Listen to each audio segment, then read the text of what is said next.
सह कॅन्सर, किडनीसारखे नाजूक आजार जे आहेत ते कधीच कुणाला होऊ नये म्हणून भगिनींनी इकडे लक्ष द्यावं.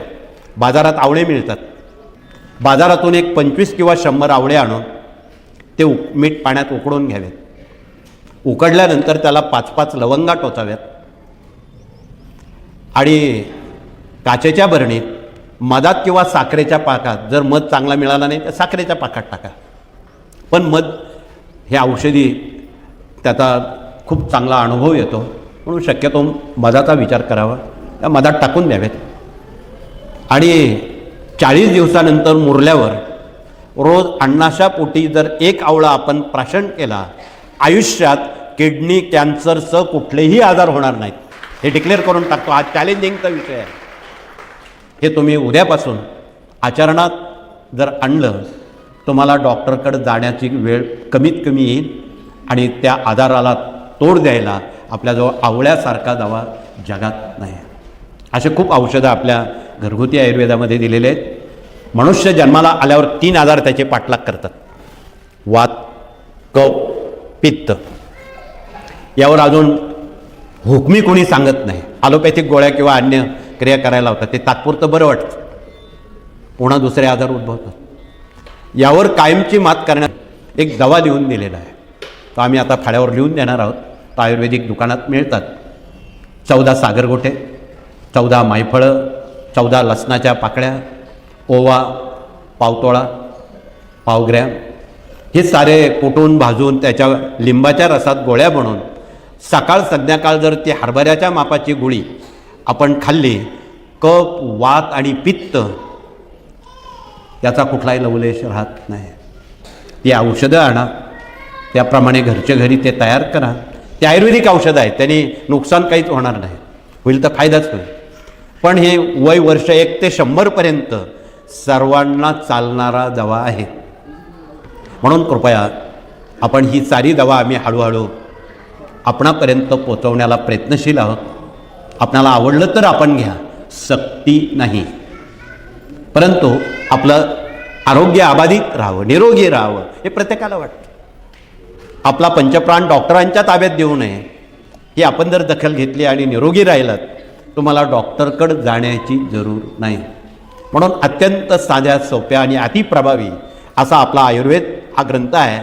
नाही समजलं 4 वेळा आपण समजून घ्या, पण पुढील पिढ्यांना फास्ट फूड, हायब्रिड अन्न, 5 पांढरे पदार्थ ते वर्ज्य करा. आपण रोज 5 प्रकारचं विष पचवतो. 1 साखर. महाराष्ट्रामध्ये जी साखर पिकली जाते ती पांढरी करण्याकरता तिच्यात गंध, केमिकल असं विष वापरलं जातं, म्हणून ती पांढरी होते. आणि आज महाराष्ट्रामध्ये एकही घर असं नाही की जिथे शुगर, डायबिटीस पोचला नाही. म्हणून आपण साखर खाताना खांडसरी साखर खावी. मध्य प्रदेश किंवा गुजरातमध्ये घरोघरी, गावोगावी अशी साखर पिकवत नाही, ते खांडसरी पिकवतात. त्यात कुठले केमिकल टाकत नाही. आणि महाराष्ट्रात का टाकतात हे आम्हाला कळत नाही. म्हणून आपण साखर खाताना, घेताना हा विचार करावा. 2, गुजरातमध्ये टाटाने एक खूप मोठी फॅक्टरी मिठाची टाकलेली आहे. पांढरा शुभ्र कापरासारखं मीठ आहे, लोक आवडीनं घेतात. पण तुम्ही आज बघा, देशामध्ये लहान लहान मुलांच्या किडन्या फेल झाल्यात, मेंदू फेल झालेत, ब्रेन हॅमरेज झालं आहे. डॉक्टरांना याचं सूत्र कळलं नाही. म्हणून तुम्ही आहारामध्ये शेंदेलोण किंवा आयुर्वेदिक मीठ किंवा पूर्वी आपण जे महात्मा गांधींच्या काळात काळं मीठ, खड्याचं मीठ वापरायचो, ते जर वापरलं, हे जे पांढरं मीठ आहे हे खाण्यास अयोग्य आहे. त्यात 16 प्रकारचे केमिकल आहेत. ते खाण्यासाठी वापरू नये, अन्य कामासाठी वापरावं. 3, मैदा, बेकरी, ते खाल्ल्यानंतर जठरावर स्लॅब पडतो आणि अपचनाचे आजार होतात. 5, साबुदाणा. भगिनी त्या साबुदाण्याला तर खूप नफरत करतात, कंटाळा करतात आणि ते साहजिक आहे. तुम्ही एक वाटीभर साबुदाणा खाल्ला आणि ग्लासभर पाणी पिला, दिवसभर तुम्हाला भूक लागणार नाही. रबराचा स्लॅब पडतो त्या पचनावर, भूक लागत नाही. ही चांगली गोष्ट नाही. म्हणून त्याऐवजी अनेक पदार्थ आहेत आणि त्याचा आपण कृपया वापर करावा. वैज्ञानिकदृष्ट्या आरोग्यदृष्ट्या कमी जेवणं किंवा उपवास करणं म्हणजे आपल्या पचनेंद्रियांना थोडी विश्रांती देणं हा त्यातला एक भाग आहे.